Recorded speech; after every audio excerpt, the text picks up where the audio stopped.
దేశమంతా IPL ఫీవర్‌తో కొట్టుమిట్టాడుతుంది. Cinema థియేటర్లు కూడా ఖాళీ అయిపోయిన పరిస్థితి. ప్రతి ఒక్కరు కూడా సాయంత్రం 7:30 అయితే ఐపీఎల్ కోసం టీవీలకు అతుక్కుపోతున్నారు. మరి ఇప్పటివరకు సగం మ్యాచ్‌లు అయిపోయినాయి. సగం సీజన్ నడిచిపోయింది. దాదాపు 40 మ్యాచ్‌లు పూర్తయ్యాయి. మరి ఐపీఎల్ సీజన్ ఈసారి ఎలా నడుస్తుంది? ఐపీఎల్‌లో ఫేవరెట్ జట్లేంటి? వాటి ఆట తీరు ఎలా ఉంది? త్వరలో జరగబోతున్న ఆ ప్లే ఆఫ్‌లోకి ఏ ఏ టీమ్‌లు వెళ్ళబోతున్నాయి అనేది ఒక సరదా చిట్ చాట్‌గా మాట్లాడుకుందాం. హాయ్ అండి. అండ్ ఎలా ఉంది ఐపీఎల్ 19? అంటే ఆఫ్ వీక్ వచ్చేసాం కదా! రివెంజ్ వీక్ అని చెప్పి వాళ్ళు పేరు పెట్టుకున్నారు కదా! అవును. కానీ ఈ గతంలో కన్నా ఈసారి చూస్తే ఇంతకుముందేమో అసలు ఒక క్లారిటీ ఉండేది. మరీ వరస్ట్ పెర్ఫార్మన్స్ ఇవి రావేమో అసలు అంటే నెక్స్ట్ స్టేజ్‌కి వెళ్తాయి అవును. అనేది ఒకటి ఉంటుండే. అవును. కానీ ఈసారి మిగతా అంటే ఒక టాప్ 7 టీమ్స్ చూస్తే అందులో ఫస్ట్ 5 టీమ్స్ అని అనుకున్నప్పటికి కూడా అవి మారడానికి ఎక్కువ ఛాన్స్ కనపడుతుంది. అదే ప్రతిరోజు ప్రతి మ్యాచ్‌కి అవును. ఆ స్థానాలు మారిపోతున్నాయి. ముఖ్యంగా ఐపీఎల్ అనగానే అందరి దృష్టి బెంగుళూరు మీద ఉంటుంది, చెన్నై మీద ఉంటుంది, ముంబై మీద ఉంటుంది. బెంగుళూరు ఆటోమేటిక్‌గా చాలా ఆడుతుంది. లాస్ట్ టైమ్ విన్నర్స్ కాబట్టి హ్మ్. వాళ్ళు మంచి ఊపులో ఉన్నారు.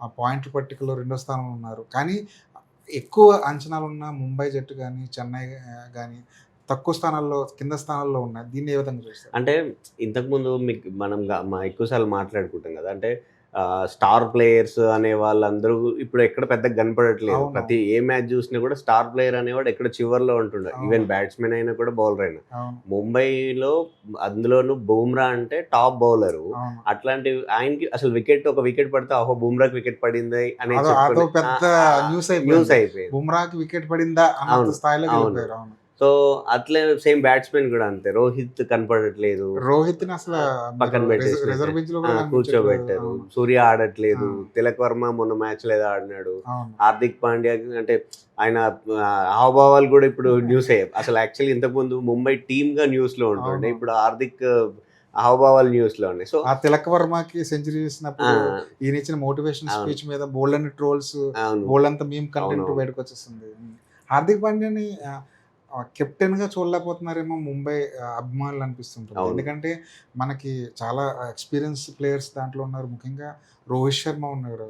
రోహిత్ శర్మ లాంటి ఎక్స్‌పీరియన్స్ ప్లేయర్‌ని పక్కన పెట్టి హార్దిక్ తీసుకోవడం కూడా ముంబై ఫ్యాన్స్ కూడా నచ్చట్లేదు. నచ్చట్లేదు. అంటే రీథింక్ మోడ్‌లో ఉన్నదేమో టీమ్ అని. అంటే పూర్తిగా ఒకప్పుడు ముంబై అంటే ఒక టాప్ అంటే ఇంతకుముందు సీఎస్‌కే నుండి తర్వాత డౌన్ ఫాల్ చూసి అవును. మళ్ళీ కొద్దో గొప్పో ఇప్పుడు రీవాంప్ అవుతుంది. కానీ అవును. ఇప్పుడు అంటే ముంబై టీమ్ మొత్తం డౌన్‌కొచ్చేసిన పరిస్థితి కనబడుతుంది. అవును. ఈజీగా అంటే అవు చూస్తే అసలు ఎవరున్నారు అందులో ఎవరు లేరు అనే దగ్గరికి వచ్చేసింది. అవును. స్టార్ ప్లేయర్‌లంటే మనకి ఆర్‌సీబీ ఎక్కువ గుర్తొస్తుంటది. అవును. ఆర్‌సీబీ 18 ఏళ్ల తర్వాత కప్పు కొట్టొచ్చేమో గానీ, అంతకుముందు కూడా చాలా మంచి పెర్ఫార్మన్స్ ఇచ్చింది. వాళ్ళ దురదృష్టం కొద్దీ వాళ్ళు ప్లే ఆఫ్‌లోకి వెళ్ళకపోయేవాళ్ళు. లేదంటే ప్లే ఆఫ్‌లోకి ఓడిపోయేవాళ్ళు గానీ, అవునవును. లాస్ట్ టైమ్ చాలా మంచి పెర్ఫార్మన్స్ ఇచ్చింది. ఈసాల కప్ మనదే అన్నట్టు కప్పు కొట్టారు. ఈసారి కూడా వాళ్ళ పెర్ఫార్మన్స్ చాలా బావుంది. ముఖ్యంగా కోహ్లీ చాలా బా ఆడుతున్నాడు. కెప్టెన్ కూడా చాలా మంచి ఫామ్‌లో ఉన్నాడు. బౌలింగ్ పరంగా కూడా చాలా స్ట్రాంగ్‌గా ఉంది. ఆర్‌సీబీ పెర్ఫార్మన్స్ ఎలా ఉంది ఈసారి? అంటే నిన్న చూస్తే ఇంతకుముందు ఆర్‌సీబీ అంటే అయితే బ్యాటింగ్ ఆడిన రోజు బౌలర్‌లు అవును. బౌలర్‌లు బాగా బౌలింగ్ చేసిన రోజు బ్యాట్స్‌మెన్ ఫెయిల్ అయ్యారు. కానీ అవును. ఈసారి కొంచెం అంటే సమతూకంగా ఉంది అని అంటాం కదా! అట్లా హ్మ్. కనపడుతుంది. ఎందుకు హ్మ్. హాజిల్‌వుడ్ ఒక్కడే టాప్ బౌలర్ అనుకునేది. కానీ హ్మ్. భువనేశ్వర్ ముసలోడైపోయాడు. ఇండియన్ టీమ్ నుంచి వెళ్ళిపోయాడు. ఇంకేనా ఆడతాడా అని అందరూ అనుకున్నారు. అవునవును. కానీ భువనేశ్వర్ కుమార్ మ్యాచ్‌లు గెలిపిస్తున్నాడు ఇప్పుడు. అవును. అవును. కానీ బూమ్రా మ్యాచ్‌లు గెలిపిస్తాను అనుకున్న వాడికేమో వికెట్ పడట్లేదు. అవును. అవును. సో, ఇట్లా చాలా కనపడుతున్నాయి. పైగా ఈసారి ఇండియన్ బౌలర్స్, ఇండియన్ బ్యాట్స్‌మెన్స్ అంటే ఆ పెద్ద పేరు లేకున్న ప్లేయర్లందరూ కూడా కనపడుతున్నారు గానీ, బయటది వాళ్ళు చాలా తక్కువ కనపడుతున్నారు. అవును. ఒకరిద్దరే కనపడుతున్నారు. అందులో హేజిల్‌వుడ్ అయితే ఒకడు అవును. బౌలర్. బయట నుంచి వచ్చిన బౌలర్‌లు ఎవరు కూడా ఇప్పుడు పెద్దగా పెర్ఫార్మన్స్ బావుంది అని చెప్పుకుంటట్లేరు. అవును. ఇంతకుముందు రషీద్ ఖాన్ ఉండేవాడు. వాళ్ళు వీళ్ళు ఉండేవాళ్ళు. అసలెవ్వరు కనపడని పరిస్థితి. కానీ అంటే ఒక్కసారి కప్పు కొట్టకపోయినా లాస్ట్ టైమ్ రన్నర్ అప్‌గా అయినా గూడా పంజాబ్ ఈసారి తెలివిగా అంటే ఒక్క ఓటమి గూడా లేదు ఇన్ని అవును. మ్యాచ్‌ల్లో. హ్మ్. 8 చాలా బా ఆడుతుంది. మ్యాచ్‌లకొచ్చినా అవును. గూడా. హ్మ్. కానీ ఎక్కడ కెప్టెన్ కనపడుతున్నాడు. అసలు పెద్ద పేరున్న ప్లేయర్లు ఎవ్వరు లేకపోయినా గూడా ఉండరు. అవును. అవును. హ్మ్. పైగా 265 పరుగుల స్కోర్‌ని వాళ్ళు చాలా ఈజీగా చాలా హ్మ్. మంచినీళ్ళ ప్రాయంలాగా వాళ్ళు చేయగలిగారు. వాళ్ళ టాప్ ఆర్డర్ చాలా బావుంది. ఓపెనర్‌లో అయితే అసలు చాలా బా ఆడుతున్నారు వాళ్ళు. ఓపెనర్‌ల స్ట్రైక్ రేట్ దాదాపుగా ఓవర్‌కి 14 పరుగులున్నాయి. హ్మ్. వాళ్ళు అవునవును. ఇద్దరు ఓపెనర్‌లు ఉంటే ఓవర్‌కి 14 పరుగులు స్ట్రైక్ రేట్ మీద అవునవును. కొడుతున్నారంటే మామూలు విషయం కాదు. మ్యాచ్ మొత్తం సగం వాళ్ళు డిసైడ్ చేస్తున్నారు. కెప్టెన్ మంచి ఫామ్లో ఉన్నాడు. పంజాబ్ నాకు తెలిసి ఈసారి చాలా గట్టి అంటే ఇంతకుముందు మనం ఆస్ట్రేలియా టీం అంటే అంటే ఫీల్డింగ్లో అయినా బ్యాటింగ్ బౌలింగ్లో అయినా పర్ఫెక్ట్గా ఉంటారు. వీళ్ళు టీం అంటే పర్ఫెక్ట్ ఇది అనేటువంటి ఉంటాడు. సో అట్లాంటి పాయింటింగ్ వాళ్ళతోటే ఉన్నట్టున్నాడు ఇప్పుడు. సో ఇంతకుముందు ఢిల్లీ ఉండే ఇంకెక్కడ ఉండే, కానీ ఈసారి అంటే ఆయన బ్యాక్ ఎండ్లో ఆయన వర్క్ అనేది కనపడుతుంది అని అంటే చాలా మంది ఇట్లా మనలా క్రికెట్ గురించి మాట్లాడుకునే వాళ్ళందరూ కూడా పాయింటింగ్ కష్టం కనపడుతుంది, అక్కడ పాయింటింగ్ శ్రమ కనపడుతుంది అని అయితే అనుకుంటున్నారు. ఎందుకంటే అందరూ కొత్త ప్లేయర్లు. T20 అంటే ఎంత యంగ్స్టర్స్ ప్లేయర్ అంటే మ్యాచెస్ అయినప్పటికీ కూడా పాయింటింగ్ అనే ఎక్స్పీరియన్స్ మైండ్ అనేది అక్కడ కనపడుతున్నట్టు కనపడుతుంది. వరల్డ్ కప్ తెచ్చిన కెప్టెన్ 3 సార్లు వరుస అంటే మంచి సక్సెస్ఫుల్ కెప్టెన్. రెండోది నాకు ఢిల్లీ పరిస్థితి చాలా విచిత్రంగా అనిపిస్తుంది. ఢిల్లీ ఒక మ్యాచ్లో 265 పరుగుల స్కోర్ ఇచ్చింది, ఇంకో మ్యాచ్లో 75 పరుగులు చేసింది. అంటే ఒక మ్యాచ్ అసలు అదే గ్రౌండ్ లో నెక్స్ట్ మ్యాచ్ అంటే అది బౌలింగ్ పిచ్ కాదు. ఎందుకంటే మనం చూసాం 265 పరుగుల స్కోర్ ఈజీగా చేసేసారు. అలాంటి చోట వాళ్ళు 100 పరుగులు కూడా చేయలేని ఆ పొజిషన్కి రావడం అనేది చాలా విచిత్రంగా అనిపిస్తుంది. అవును, అంటే ఇంతకు ముందు ఆర్సీబీ అట్లా అనిపించేది. ఇంతకు ముందు అంటే ఐపీఎల్ గేమ్స్ లో అంటే 5 కొడితే బాగా ఆడేవారు, లేదంటే వెనక్కి పోయేవారు. ఐపీఎల్ హిస్టరీలో లోయెస్ట్ స్కోర్ ఇంకా ఇప్పటికీ కూడా ఆర్సీబీ పేరు మీద ఉంది. ఎప్పుడు 2017లోను 19లో అనుకుంటా 49. అసలు 49 లోయెస్ట్ స్కోర్ మీద ఎన్ని ట్రోల్స్ వచ్చినాయి. వీళ్ళు నిన్న చూస్తే మ్యాచ్ లో 9 పరుగులకి 8 పరుగులకి 6 వికెట్లు పోయినాయి. 6 వికెట్లు పోయినా కూడా వాళ్ళు 75 కొట్టారు. మీరేంటే ఇంకా 49 కొట్టారు. ఇక్కడ సేమ్ అంటే నిన్న ఈ రోజు వచ్చినట్టు వాళ్ళ మీద ట్రోలే, డీసీ మీద ట్రోలే. కాకపోతే ఏమంటే రజత్ పాటీదార్ని వాళ్ళ కోచ్ తిడుతున్నట్టు ఏంటి అని అంటే, మనం 49 అనే చెత్త రికార్డు మన పేరు మీదే ఉంది. నిన్న 8 పరుగులకి 6 వికెట్లు పోయిన తర్వాత నువ్వు 10 పరుగులకే అలౌట్ చేయాల్సింది ఉండే, 15 పరుగుల్లోపు మన చెత్త రికార్డును మనం మార్చుకునే వాళ్ళము, నువ్వే చేయగొట్టావు అని చెప్పి అట్లా. కానీ వాళ్ళ మైండ్ లో ఉంటుంటది కదా, ఈ చెత్త రికార్డు మనకు వద్దు. అలా ఒక మంచి ఛాన్స్ వచ్చింది కదా. అవును, మరి దాన్ని ఎందుకు యూటిలైజ్ చేసుకోలేదు వాళ్ళు? అంటే ఇంకా అంతే. ఇప్పుడు ఉండేవి 4 ఓవర్లు, ఇద్దరు 8 ఓవర్లు వేయగలుగుతారు, హెజల్వుడ్, భువనేశ్వర్ కుమార్. ఆబ్వియస్గా ఇంకొక ప్లేయర్ అప్పటికి మిల్లరు ఇట్లాంటి మంచి అంటే ఆడగలిగే ప్లేయర్స్ ఉన్నారు కదా. సో వాళ్ళందరూ అవుట్ చేసే దాని మీద అనుకున్నారు. కానీ ఒక్కడు మిగిలిన కూడా చివరి వరకు మళ్ళీ ఇంకొక ఓవర్ వేయడానికి ఉండాలి, కెప్టెన్ కి ఇంకో హ్యాండ్ ఉండాలి కదా, మంచి బౌలర్ ఉండాలి అనే ఉద్దేశంతో చేసి ఉండొచ్చు. కాకపోతే మీమ్ కంటెంట్ అయితే నడుస్తుంది. కానీ అంటే సేమ్ మీరు అన్నట్టు డీసీ లాగా ఇప్పుడు రాజస్థాన్ రాయల్స్ పరిస్థితి కూడా అంతే. ఈరోజు మ్యాచ్ కూడా ఉంది వాళ్ళది. So Punjab Rajasthan Royals match ఉంది ఈరోజు. కాకపోతే చూడడానికి మాత్రం రాజస్థాన్ టీం గంభీరంగా కనబడుతుంది. సూర్యవంశీ ఉంటాడు. అసలు సూర్యవంశీ ఈ ఐపీఎల్ లో one of the star. Future లో ఖచ్చితంగా అతను స్టార్ అవుతాడు. ఎందుకంటే బౌలర్ ఎవరైనా సరే తను చూడట్లేదు. బుమ్రా బౌలింగ్ వచ్చినా సరే అదేదో స్కూల్ మ్యాచ్ లాగా, తను ఏదో స్కూల్ పిల్లల్లాగా ట్రీట్ చేస్తున్నాడు.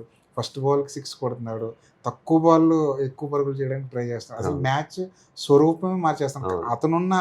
అతను ఆడిన 20 బంతులు, 30 బంతులు, 40 బంతుల్లో మ్యాచ్ మొత్తం డైమెన్షన్స్ మార్చేస్తున్నాడు. అవును, ఇంతకుముందు అంటే ఇండియా టీంలో సేవాగ్ ఉంటుండే కదా, సేవాగ్తో కంపేర్ చేసుకుంటాం, ఉన్నంతసేపు కొట్టామా వెళ్ళిపోయామా అన్నట్టుగా. చాలా మంది లెఫ్ట్ హ్యాండర్ కాబట్టి గేల్తో కూడా కంపేర్ చేస్తారు. గేల్ రికార్డులు ఒకవేళ బద్దలు కొడితే కనుక మనోడే ఈ కుర్రాడే బద్దలు కొడతాడు. అంటే ఈసారి రాజస్థాన్ లో జైస్వాల్ ఉన్నాడు, సూర్యవంశీ ఉన్నాడు. సో మంచి స్టార్స్, హెట్మేర్ ఉన్నాడు. కానీ హెట్మేర్ ఏంటంటే అసలు ఇంతవరకు మ్యాచ్ పెద్దగా ఆడింది కనపలేదు. లాస్ట్ ఇయర్ ఉన్నంత పర్ఫార్మెన్స్ ఈ ఇయర్ లేదు. కానీ తను చాలా మంచి ప్లేయర్, మంచి ఫినిషర్. హిట్మేర్ అనేవాడు వెస్టిండీస్ కి చాలా మంచి విజయాలు ఇచ్చాడు. తర్వాత మనలాగే కరేబియన్ లో కూడా లీగ్స్ జరుగుతుంటాయి, అక్కడ కూడా అతను టాప్ ప్లేయర్. వరల్డ్ లో అన్ని చోట్ల ఆడాడు, అన్ని చోట్ల బాగా పెర్ఫార్మ్ చేస్తాడు. కానీ ఈ ఐపీఎల్ లో మాత్రం లాస్ట్ ఐపీఎల్ లో రాజస్థాన్ కి బాగా ప్లస్ అయ్యాడు, చాలా బాగా ఆడాడు, మంచి ఫీల్డర్ కూడా. అవును, కానీ అంటే బౌలింగ్ ఒకటి కొంచెం వాళ్ళది అది ఉన్నట్టుంది రాజస్థాన్ రాయల్స్. బౌలింగ్ సరిగా ఆర్చర్ ఉన్నాడు, బట్ కన్సిస్టెంట్ ఉండదు కదా. అంటే పోతే పరుగులు ఎక్కువ పోతాయి, లేదు అంటే వికెట్స్ పడతాయి. కానీ ఆర్చర్ బౌలింగ్ లో తలకు తగిలినా సరే బాల్ అలా ఉంది పరిస్థితి. అవును, ఈ ఐపీఎల్ లో అందరి దృష్టి ఎక్కువ మాట్లాడుకునేది, ఎక్కువ హాట్ టాపిక్ ఏంటంటే ధోని ఎప్పుడు వస్తాడు. అవునవును, ధోని లేకున్నా సిఎస్కే పర్ఫార్మెన్స్ మంచిగా అయింది. రైట్, ఇంతకుముందు జడేజా ఉండేవాడు, జడేజా రాజస్థాన్కి వెళ్ళిపోయాడు. కానీ శాంసన్ వచ్చిన అది కనపడుతుంది. అంటే లాస్ట్ సంజు బాగా ఆడాడు, చాలా బాగా ఆడాడు. 2 సెంచరీలు చేశాడు. 2 సెంచరీలు చేశాడు. అవును. అది ఓవరాల్ గా టీం మీద ఉంది. అంతకుముందు గైక్వాడ్ అనేవాడిని ఎందుకు భరిస్తున్నారా బాబు అనుకునేవారు. అవును. కానీ మొన్న 70 చేంజ్ ఏదో కొట్టినట్టు. సో కొద్ది గొప్ప మొమెంటం అయితే కనపడుతుంది. ఇంతకుముందు సిఎస్కే వల్ల అంతకుముందు 2-3 సీజన్ల కిందకి ఉండేది. కానీ కొద్ది గొప్ప ఇప్పుడు ఆ ముంబై వీళ్ళు పోటీ పడుతున్నారు, లక్నో ముంబై వీళ్ళు పోటీ పడుతున్నారు. సిఎస్కే కొంచెం అయితే అప్పర్గా కొంచెం కొద్ది గొప్ప బెటర్ పర్ఫార్మెన్స్ ఉంది. లాస్ట్ మ్యాచ్ లోనే ధోని వస్తాడని చెప్పేసి అవును, గట్టిగా ప్రచారం జరిగింది. గ్రౌండ్స్ లో కూడా చాలా కనపడ్డాడు. మంది ఫ్యాన్స్ వచ్చారు. ప్రాక్టీస్ లో కనపడ్డాడు. అవును. ప్రాక్టీస్ చేశాడు. అవును. మళ్ళీ తనకి గాయం తిరగమోత అవడంతో అతను మళ్ళీ దూరంగా అయ్యాడు. నాకు తెలిసి ఇది ఒక స్ట్రాటజీ ఏమో అనిపిస్తుంది. ఎందుకంటే ధోని లేని చెన్నైని ఎవరు ఊహించలేరు. అవునవును. అలవాటు చేయడానికి అన్నట్టు నేను లేకపోయినా జనాలు రావాలి స్టేడియంకి, నేను రాకపోయినా క్రికెట్ ఎంజాయ్ చేయాలన్నట్టు ధోని ఏమైనా అలవాటు చేస్తున్నాడేమో. అయ్యుండొచ్చు. అదొక స్ట్రాటజీ. అంటే లాస్ట్ వరకు తీసుకొచ్చి ఇంకా లాస్ట్ గేమ్స్ లో ఆడిపించి ఇంకా నా రిటైర్మెంట్, నేను ఇంకా నా అంటే శరీరం సహకరించట్లేదు ఏజ్ అని చెప్పడానికి కూడా అయ్యి ఉండొచ్చు. కానీ నాకు తెలిసి ధోని అలాంటి స్ట్రాటజీ వాడాడు. ఎందుకంటే ఇంటర్నేషనల్ మ్యాచ్ చెప్ప పెట్టకుండా రిటైర్మెంట్ ప్రకటించేసాడు. మామూలుగా అంత లెగసీ ఉన్న వాళ్ళు, అంత స్టార్డమ్ చూసిన వాళ్ళు, వరల్డ్ కప్ ఇచ్చిన వాళ్ళు లాస్ట్ మ్యాచ్ బాగా ప్లాన్ చేసుకుంటూ ఉంటారు. అంటే క్రౌడ్ అంతా వచ్చి సొంత మైదానంలో రిటైర్మెంట్ ప్రకటిస్తున్నారు. కానీ ధోని అలాంటి స్ట్రాటజీలకి బాగా దూరం ఏమో చెప్పలేము. అంటే లాస్ట్ కదా క్రికెట్ కెరీర్ లోనే లాస్ట్. అప్పుడంటేనేమో సరే ఇవి ఉన్నాయి లీగ్స్, నేను వేరే లీగ్ లో ఆడేట్లా ధోని. సో ఇది లాస్ట్ ఇంకా మైదానానికి దూరం అనేది కదా. సో చెప్పలేం కదా. సో టీం ప్లాన్ చేస్తుండొచ్చు, బీసీసీఐ ఇంకేదైనా ప్లాన్ చేసి చెప్పలేం కదా. కాకపోతే ఇవన్నీ మొత్తంగా మాట్లాడితే అసలు అంటే ఇంకా ఎంత తక్కువ మాట్లాడితే అంత తక్కువ అనే లక్నో పరిస్థితి అయ్యింది. అసలు లక్నో అయితే ఏ జట్టు అయినా సరే ఓడించడానికి ఒక జట్టు ఉంటది కదా, ఆ జట్టు లక్నోనే ఈసారి అనిపిస్తుంది. అంటే వాస్తవానికి పూరన్, పంత్ వీళ్ళు ఆడితే బాగుంటది చూడడానికి. అంటే ఇంత ఈజీ అసలు నెంబర్ 1 T20 ప్లేయర్. పూరన్ని T20లో ఎదుర్కోవడానికి సరైన బౌలర్ ఉండేవాడు కాదు. కానీ పూరన్ సూపర్ ఓవర్లోకి వస్తే ఒక్క పరుక్కి చేయడం అనేది అసలు మెరాకిల్ లా ఉంది. ఇది వరకు కూడా కరేబియన్ లీగ్ లో అయితే జరిగింది. నరేన్ బౌలింగ్ లో పూర్తిగా మేడినేసాడు. పూరన్ సూపర్ ఓవర్ లో నరేన్ బౌలింగ్ చేస్తే అవతల ఎండ్ లో బ్యాటింగ్ చేసింది పూరన్, మేడింగ్ చేశాడు. అది అసలు T20 చరిత్రలో అదొక రికార్డ్ అది. సో అదే మైండ్ సెట్ తో మొన్న కూడా వాళ్ళు సూపర్ ఓవర్ కి నాకు తెలిసి నరేన్ అందుకే పంపించుండొచ్చు. అంటే వీళ్ళు పంపించారు అంటే ఫామ్ లో లేని పూరన్ని పంపించారు అని అనడమే అందరూ షాక్ అయ్యారు. ఇది మరీ ఇంత రాంగ్ ఆప్షన్ గా పికప్ చేశారు. ఎందుకంటే సరే ఫామ్ లో ఉంటేనేమో మంచి బ్యాట్స్మెన్, పైగా స్పిన్నర్. కనీసం మార్కమనైనా వాళ్ళు స్ట్రైకింగ్ ఇచ్చుంటే ఏదో 5 పరుగులు 6 పరుగులు ఎంతో కొంత కనిపించేది. ఇది మరీ దారుణమైన పొజిషన్. లక్నోకి మళ్ళీ అసలు ఛాన్స్ లేదు, ఇంకా ఛాన్స్ లేదు.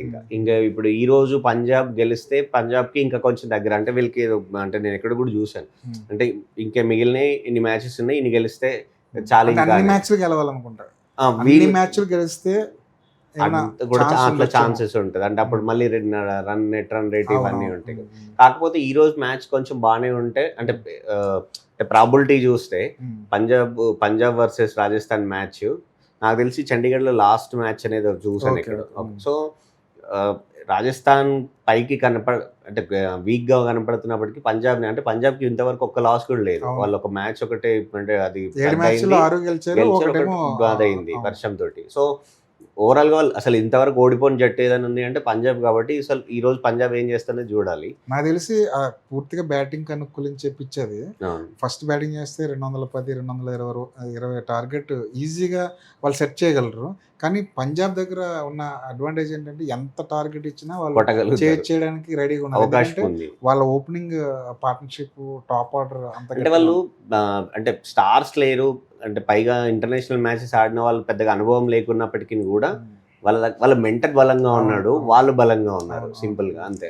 ముఖ్యంగా మన హైదరాబాద్ పరిస్థితి ఏంటి? హైదరాబాద్ పరిస్థితి అంటే ఛాన్సెస్ అయితే ఉన్నాయి కదా ఇంతకు ముందు. అంటే ఇప్పుడు అభిషేక్ లాస్ట్ దాంట్లో అంటే మన వరల్డ్ కప్ లో అసలు అన్నిటికీ డకౌట్లోనే అసలు వీడు ఆడతాడా లేదా అని అనుకున్నాను. కానీ ఇప్పుడు ఈ రోజు వరకు అయితే ఆరెంజ్ క్యాప్ హోల్డర్ లో అంటే ఎక్కువ రన్స్ చేసిన దాంట్లో టాప్ లో ఉన్నాడు. సో చెప్పలేదు, టీమ్ గా కూడా థర్డ్ ప్లేస్ లో ఉంది. అంటే మరి తీసి పడేసిన జట్టు అయితే కాదు, లాస్ట్ లో బాగా ఆడుతుంది. లాస్ట్ మ్యాచ్ లో 219 పరుగుల్ని చాలా ఈజీగా చేసింది. క్లాసెన్ సూపర్ ఫామ్‌లో అవును. ఉన్నాడు. కొత్త బౌలర్‌లు ఎవరైతే ఆ టీమ్ హుస్సేన్ నమ్ముకుందో వీళ్ళు అవును. వాళ్ళేదో ట్రంప్ కార్డ్‌లా వాడుకుంటున్నారు అవును. వాళ్ళని. అవునవును. అసలు వాళ్ళ బౌలింగ్ ఎలా ఉంటదో ఇప్పటివరకు తెలీదు తెలీదు. చాలా అవును. మందికి. బట్ వాళ్ళు కరెక్ట్ టైమ్‌లో వచ్చి స్టార్ బౌలర్‌లు లేని లోటుని వాళ్ళు తీర్చగలిగారు. ఈ మధ్య విజయాల్లో వాళ్ళ పాత్ర కూడా అవును. చాలా ఉంది. ఉంది. కాకపోతే ఆ బౌలింగ్ దాంట్లోనే కొంచెం వీక్‌గా కనపడ్డాము యాక్చువల్‌గా అవును. మనం. అవును. ఎందుకంటే బ్యాటింగ్‌లో వీళ్ళు ఒకరిద్దరు నిల్చున్న ఇషాన్ కిషనో లేకపోతే ఇట్లా ఎవరైనా ఒకరిద్దరు నిల్చున్నా హ్మ్. కొట్టేస్తాము అనే కాన్ఫిడెంట్ ఉండే. కానీ బౌలింగ్‌లోనే కొంత వీక్ అని ఉండే. ఆ టాప్ వీక్‌ని స్పిన్నర్ లేడు. లేరు. ఇదివరకు రషీద్ ఖాన్ అవును. ఉండేవాడు మన దాంట్లో. ఆ! రషీద్ ఖాన్ లాంటి ఓ ప్రపంచ స్థాయి స్పిన్నర్ మన దాంట్లో లేకపోవడం. ఇది కొంచెం ఆ! లోటే. టాప్ బౌలర్ లేదు. కాకపోతే కమిన్స్ వస్తే కొంచెం కమిన్స్ వచ్చాడు ఆ! లాస్ట్ సో కమిన్స్ లాస్ట్ వచ్చాడు కానీ కాబట్టి కమిన్స్‌ని కూడా కొట్టారు. కొట్టారు. ఆ! కమిన్స్ అంటే కూడా తను ఇంజ్యూర్ అయ్యి వచ్చిన ప్లేయర్ అవునవును. కదా! సో అవును. అది టైం పడతది కదా! అవును. హ్మ్. కమిన్స్ ఫామ్‌లోకి వస్తే హ్మ్. అది డిఫరెంట్‌గా ఉంటది. హ్మ్. ఎందుకంటే అవునన్నా కాదన్నా ఆస్ట్రేలియన్ సీమర్స్ పర్ఫెక్ట్ ప్లేయర్స్ వాళ్ళు అవును. కొద్దిగా అవును. గొప్ప. అవును. ఇప్పుడు అజిల్‌వుడ్ చేసినా, కమిన్స్ చేసినా కూడా ఇంకా వాళ్ళకి ఢిల్లీ వాళ్ళకి స్టార్క్ లేడు కాబట్టి వాళ్ళ పరిస్థితి కూడా. సో కొంతమంది మెయిన్ ఈసారి పెద్ద బౌలర్‌లు మిస్ అయ్యారు. ఎక్కడ పెద్దగా కనపడట్లేదు. అవునవును. ఇప్పుడు రషీద్ ఖాన్ ఎక్కడున్నాడో కూడా అర్థం కావట్లేదు. ఆడుతున్నాడు కానీ ఆడుతున్నాడు పడట్లేదు. కానీ అసలు వికెట్లు రషీద్ ఖాన్ పడట్లేదు. అసలు అవును. అవును. కనపడట్లేదు. అవును. రషీద్ ఖాన్ తర్వాత సౌత్ ఆఫ్రికన్ బౌలర్ చాలా మంది ఉన్నారు. అవును. ఆస్ట్రేలియన్ బౌలర్లు ఉన్నారు.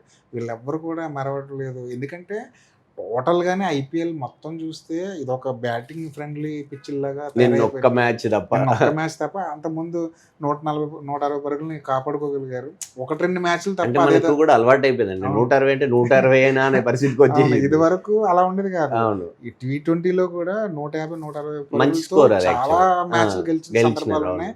కానీ ఈసారి అలాంటి పరిస్థితి లేదు. కనిపించట్లేదు. 200, 220, 230, 240 200 కొట్టినా దాటితేనే కొద్ది గొప్ప కొంచెం మనం సేఫ్ హోప్స్ అనే ఉన్నాయి. హోప్స్ ఉంటున్నాయి. 200 అయితే అవును. కొంచెం హోప్స్ ఉన్నాయి. 200 కూడా సేఫెస్ట్ సేఫెస్ట్ స్కోర్ కాదు. కాదు. అవును. అవును. సో, మొత్తానికి సగం ఐపీఎల్ అయిపోయింది. ఇంకో సగం మిగిలుంది. రాబోయే మ్యాచ్ ఇంకా చాలా ఆబ్వియస్ కదా! ఆ! రివెంజ్ వీక్ అవును. కదా! సో, అంటే ఇంతకుముందు ఓడిపోయిన వాళ్ళకి కోపం ఉంటది. అవునవును. గెలిచిన వాళ్ళకేమో ఇంకా ఈసారి గెలిస్తే ఇంకా పాయింట్స్ టేబుల్‌లో పైకెళ్ళిపోతాము అవును. అనేది హ్మ్. ఉంటది. హ్మ్. సో, ఓవరాల్‌గా అయితే అంటే ఈరోజు మ్యాచ్ నాకైతే కొంత గొప్ప అంటే పంజాబ్ కన్నా కూడా రాజస్థాన్ కొంచెం షాక్ ఇస్తదేమో అనిపిస్తుంది రాజస్థాన్‌లో ప్రాబబిలిటీలో. రాజస్థాన్‌లో ఇలాగే మంచి హ్మ్. మంచి టీమ్. హ్మ్. యాక్చువల్‌గా పంజాబ్‌తో పోలిస్తే రాజస్థాన్ సమతూకంలో ఉంది. అటు బ్యాటింగ్, ఇటు బౌలింగ్ రెండిట్లోనూ చాలా స్ట్రాంగ్‌గా ఉంది. వాళ్ళకి ఒక్కోసారి కాలం కలిసి రాక ఓడిపోతున్నారు తప్ప, పంజాబ్‌తో పోలిస్తే రాజస్థాన్ స్ట్రాంగ్‌గా ఉంది. కానీ పంజాబ్ పాయింట్ల పట్టికలో నంబర్ 1 నంబర్ స్థానంలో 1 ఉంది కాబట్టి, ఖచ్చితంగా ఈరోజు మంచి మ్యాచ్ చూడబోతున్నాం. నాకు తెలిసి మరోసారి సొంత పిచ్ మీద ఆడుతున్న అడ్వాంటేజ్ పంజాబ్‌కి అడ్వాంటేజ్ పంజాబ్‌కి అవుతది. గట్టిగా ఉండొచ్చు. పైగా వాళ్ళకి ఓటమనేదే లేదు. లేదు. సో, ఈరోజు రాజస్థాన్ మళ్ళీ కొంచెం పైకి రావాలంటే ఈ మ్యాచ్ చాలా ఇంపార్టెంట్ వాళ్ళకి. అవును. సో, ఖచ్చితంగా మ్యాచ్ 50, 50 ఛాన్సెస్ లాగా అనిపిస్తుంది. చూద్దాం ఎవరు గెలుస్తారు పాయింట్ పట్టికలో ఏమైనా స్థానాలు మారతాయేమో ఈ అవును. రోజైనా చూద్దాం. రైట్.